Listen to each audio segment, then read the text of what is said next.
ازيكم يا بنات؟ عاملين ايه؟ يا رب تكونوا بخير. اهلا وسهلا بيكم في قناه على راحتك.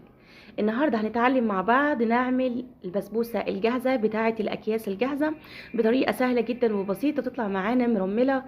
وكمان هنعملها بطريقه البسبوسه المكرمله بطريقه سهله جدا وبسيطه.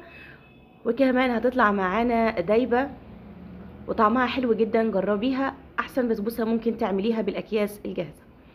اول حاجه هنعمل مع بعض الشربات او السيرب. هننزل بكوبايتين من السكر، عليهم كوبايه ونص من الميه. وبعد كده هننزل بنقطتين من الليمون، حاجه بسيطه، مش هنعصر نص الليمونيه كلها، يا دوبك بس نقطتين من الليمون. وهنقلب كويس جدا وبعد كده هنحطهم على النار. الشربات بتاع البسبوسه ما بيقعدش اكتر من 10 دقايق على النار، فهنحطه على النار وبعد 10 دقايق بنطفي على طول. هنجيب البوله الفاضيه بتاعتنا ونحط كيس البسبوسه الجاهز بتاع بره كله بالطريقه دي. وبعد كده هنضيف ايه؟ هنضيف ربع معلقه صغيره من البيكنج باودر، ما نكترش عن كده البيكنج باودر، ربع معلقه صغيره من البيكنج باودر. وبعد كده هنجيب حله على النار وبتكون ناشفه جدا، وبننزل بيها بمعلقتين من السكر، سواء كان السكر ده مطحون او كان سكر خشن، كده كده هو هيتكرمل معايا. وعلى النار هاديه لحد ما ياخد لون بالطريقه دي.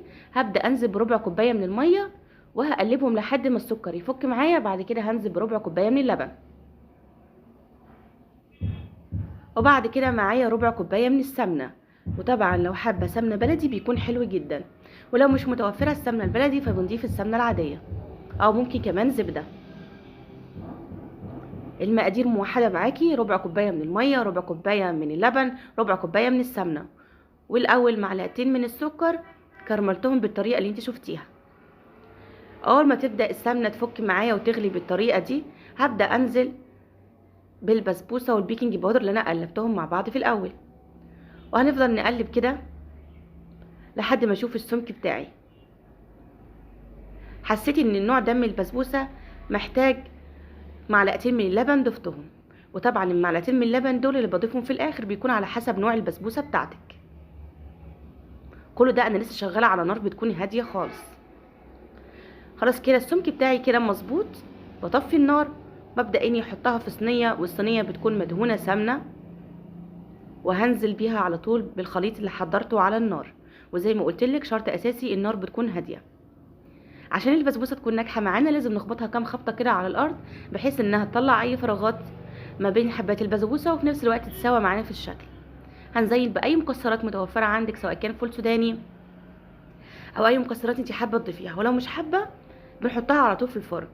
الفرن لازم تكون سخنه قبل ما انا ادخلها، وبعد كده بخليها على درجه 180، يعني بتكون النار وسط، ولا هي عاليه ولا هي واطيه. وبسيبها لحد ما تاخد لون من على الجوانب، بفتح لها الشوايه تاخد اللون الذهبي. هنا البسبوسه طالعه معايا سخنه خالص، ومعايا هنا الشربات بيكون دافي. يبقى البسبوسه بتكون سخنه لانها لسه طالعه من الفرن، ومعايا الشربات بيكون دافي. الشربات ما يكونش سخن، بيكون دافي زي ما قلتلك عشان خاطر البسبوسه بتاعتك ما تتعجنش. بسقيها بكل كميه الشربات، وهنا في الوقت ده بتحسيها ان هي بتشرب الشربات، وكده بتعرفي ان هي ناجحه معاكي. طيب عشان نخلي الوش بتاعها طري بنعمل ايه؟ بنغطيها لمده 3 دقايق بالظبط.